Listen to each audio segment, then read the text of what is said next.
Okay, we should probably get out of the road here. All right, so what's your name? I'm Orlando. Bro, I'm from Chicago. That's really? where I live. Oh shit! Yeah. That's cool. All right, cool. My name is Eris. Give you a little left-hand handshake here. Okay, very good. So here's the question. Are you a brain? Huh? Are you a brain? Am I a brain? Yeah. I think so. Yeah. Like, are you talking about the personality or like everything? Yeah. Whatever's saying that sentence, what is it? That I would say that's the brain. Okay, very good. And so, well, I mean, that's basically the question. But I've been getting a lot of people telling me that that's reductionist and so on. It kind of is a little bit. Okay. Yeah. I mean, in a big sense, it is just the brain, but there's different systems working together in conjunction to make you your entire personality. Yeah. So I think to say you're like the brain is missing a lot of steps. Okay. To get to your personality. Okay. And who you are. Well, because but are those inputs or part of the processing system? Those other things you're talking about. They're both. Okay. Yeah, I would say they're both. Okay, very good. Everything you experience sensory-wise. Yeah. And the processes that go through your conscious and your subconscious or whatever. Yeah. Anything you want to think about the brain, I would say those make up you. Yeah. Okay. But if you want to summarize in just a simple question are you a brain? I would say yeah. Okay, very good. All right, just one last question. Can you tell us any cognitive biases or heuristics, fallacies? A lot of different words for these little errors, cognitive errors. Can you name any for us? What do you mean? Like, can you name a cognitive bias, a cognitive error that, do you know what Kahneman is? No. Okay, he did a lot of research with this, but like confirmation bias, you've heard of that. Okay. In-group, out-group bias, you've heard of that. Can you think of any other ones? Not off the top of my head. Okay, absolutely. Okay. So since you know that you're a brain, I just want to encourage you to look into that stuff so that you can kind of see the errors that we've seen in our interpretive mechanisms that we've identified and named, so that you'll be able to kind of recognize them a little bit when they happen. Okay. Yeah, all right, thank you very much. Hey, do you have a card? A card? No. Yeah. No. Okay, let me just give you a handshake to thank you. Close. Can I give you the channel so that you can see Oh yeah, the sure. I'll write interview? it down. Yeah, exactly. All right, very good. And then let me give you my number actually, since we're both in Chicago, in case you ever want to have a conversation or be willing to have another conversation about this stuff. You don't want to do that. I don't really like to give out my number. That's all right. Okay, so CYL ERIS. ERIS. Yes. All right. Cool. Thank you very much, Nice to meet Orlando. you. Yeah, it's nice meeting you. All right. See you, buddy. Hello. What is your name? My name is Sarah. Very good, Sarah. We're here at Balboa Park in sunny, sandy San Diego. There is the Neuroscience conference in town. Is that why you're in town? Yes. That's awesome. Okay, so I've been interviewing Gang and Phonem at the conference, and I've been asking, are you a brain? Yeah. All right. So yes, I am a brain. I believe I am a brain. Yes. Great. Excellent. So can you name like a cognitive bias or a heuristic? So confirmation bias. Good. Can you speak up a little bit? Yes. Sorry. Yes. Confirmation bias is do you want me to define it? You could absolutely define it. Yeah. Our tendency to only hear information that supports what we already believe and ignore information that does not confirm what we already believe. Okay, excellent. Yes. So confirmation bias is the most famous one, and you get full credit for it. Can you give me another one? It's tricky. The availability bias. Okay. Can you give me another one? Yes. Okay. Because there's so many. Representativeness. Okay. Can you give me another one? Yeah.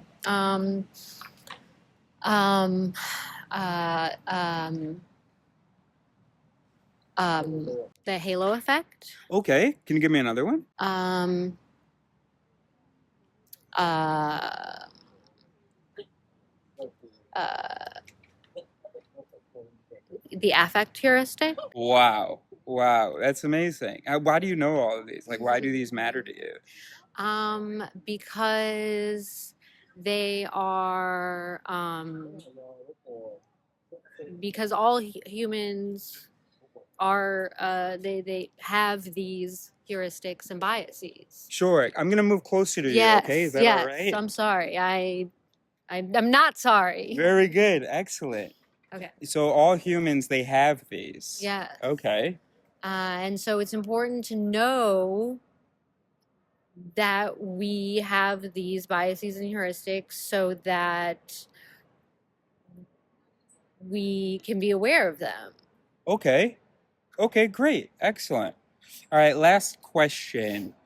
Are you in, I guess, because I've been interviewing a lot of people and I haven't gotten a ton of responses of people who are just comfortable saying that they're brains. Yeah. Are you like just totally comfortable with that, or? Yeah, I mean, I've gotten really persuasive argument from.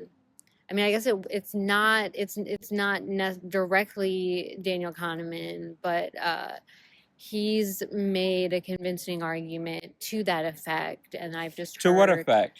that we are brains.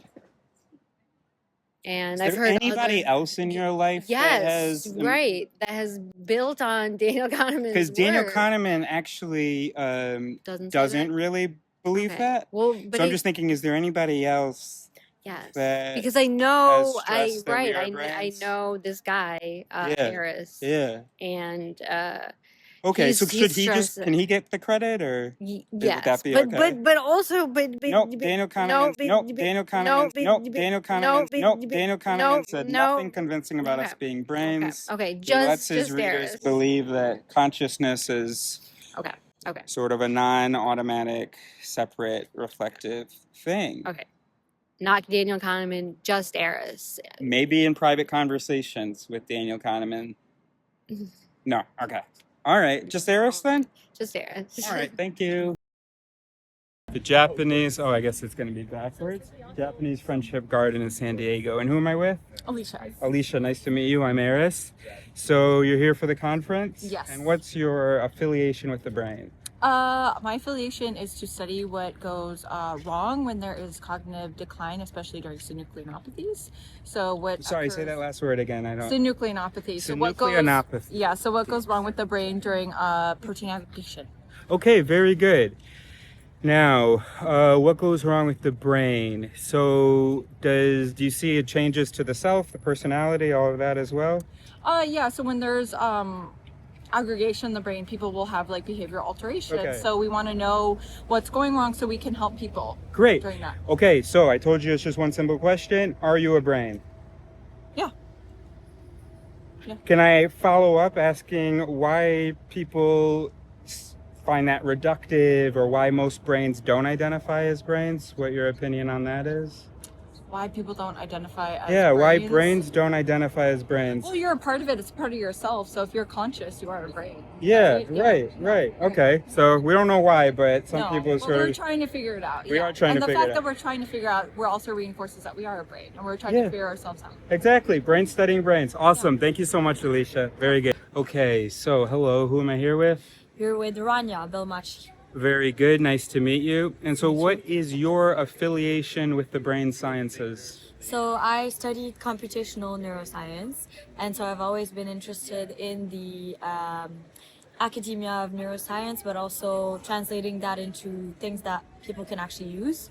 So right now I'm working in industry in a company called OpenBCI, Okay. which is I've heard of non-invasive. OpenBCI, but I can't remember what it is, so keep going. So yeah, it's like non-invasive brain-computer interfaces. That's right. And so basically we sell like hardware and software, and like it's all caps you can put on your head or electrodes you can put on your body. Great. And anyone can use them, whether you're disabled or non-disabled, or you're just someone who wants to understand more about your mind. Yeah. And so, yeah. Okay, so But what about the soul? Do you have technologies, interfaces for the soul?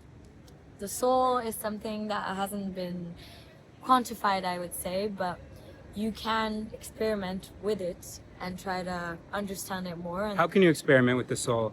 I would say I wouldn't call it necessarily the soul, but maybe more your consciousness. Okay. And so how the metaphysics of your biology. Okay. And so I think EEG signals, which is the non-invasive hardware that, for instance, I work with, Right. analyzes your thoughts, basically, and Okay. the electrical signals that your brain emits when you're thinking of something. Okay. So do we need metaphysics, or can we just say we found the soul? It is biological. It's composed of 80 billion neurons, 10 times as many glial cells. Well, then, what about people that are like comatose or like people that we Yeah. don't know whether they're still, if Yeah. their consciousness is still alive or not? Their brains are still functioning. They still Not- have oxygen. Right. You could But still, the brains are not functioning as they were, because then their function would be the same.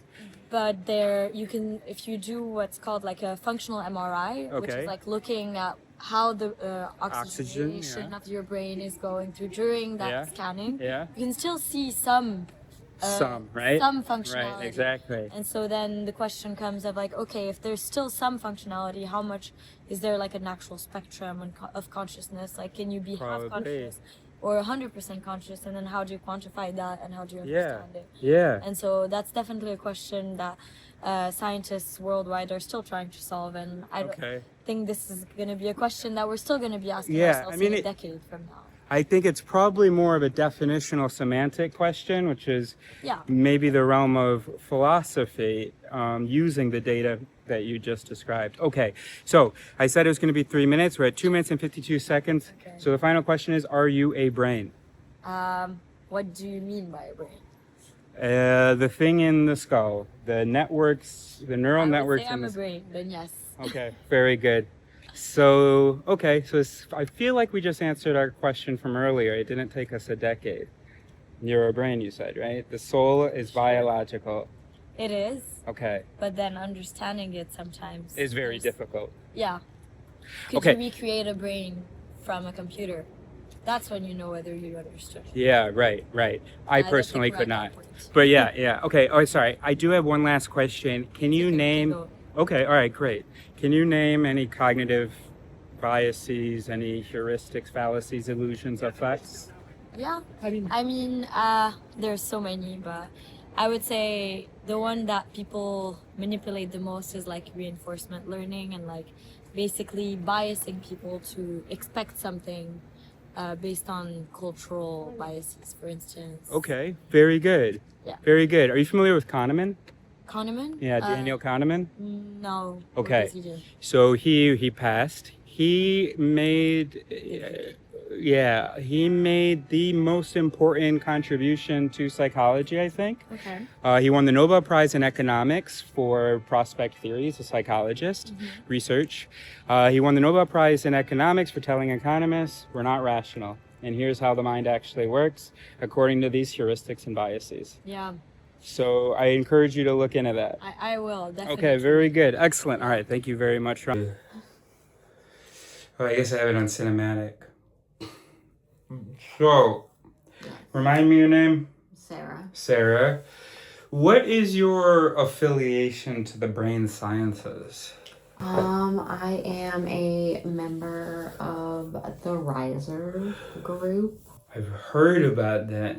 That's from back in the 2020s, right? That's when they started. I mean, obviously it's now a global phenomenon, but okay, cool. The Deputy Chief of the Risers, yeah. I didn't realize I was in the presence of frickin' royalty, bro. That's amazing. How long have you been Deputy Chief? Maybe like 6 months. Okay. That's amazing. That's amazing. So a recent thing. Or would you say like since like 2025? Sure, yeah. Holy shit. Yeah. It's not 2025 because I was pretending like we were in the future. 'Cause remember I was saying like it's a global phenomenon now. And this is from back in the 2020s, right? Yay. Yay. Excellent. Okay, no, but really, you were right. You got me. It is 2025, and so for 6 months, about, you have been the deputy chief of the risers. Holy smokes. Okay, and what do the risers do? The risers do a lot of thinking about thinking, and the risers are trying to spread the word to the rest of humans, to the rest of humanity, about what humans are, which is brains. And so, Well, about what the speakers, about what speakers are, about what thinkers are. Yeah, what thinkers Okay. are, about what the Voters are, fighters are, debaters, talkers, believers, about what they are, and they are brains. Okay. So You want to Yeah, add something to our yes. last interview, okay? So it's because the last question that you asked was why is it important? Why is it important to know about the biases and heuristics, or why is Okay. it important to know that we're brains? What was the question? Yeah, I guess both. I mean, yeah, either. Yeah, okay, so important, both those I'm things. trying to get you to look at the lens instead of us. So it's right there. See that light there? That's good. Awesome. Hey guys. So those are important things that we know that we are a brain. We know about biases and heuristics, so that we know the limitations of our cognitive mechanisms and better understand how we arrive at decisions. And so if we understand better the decision making process, maybe we'll be able to make better decisions. Awesome. Okay. And also thinking of having that understanding of ourselves and who we are, who the thinkers and the speakers are, gives us humility, and humans really need that humility. I think we can pretty safely say that. Awesome, bro.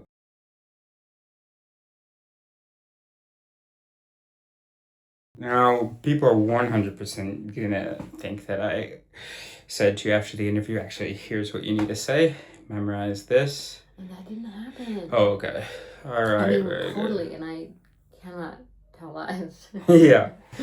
I have a thing that says that. You have to It's like really, roll down it's your. like really on my body, so must not. I must not not. tell lies. Okay, very But no, good. I thought of it. We finished the interview, wrapped it up, and I was reflecting, and I was like, wow, my answer really lacked some things, and really felt like I needed to add this. And unfortunately, Okay. we're not in the same like scenic place, but still needed to add it in the same. Okay. I'm glad you did. That's great, and I bet you'll be really pleased with that as well.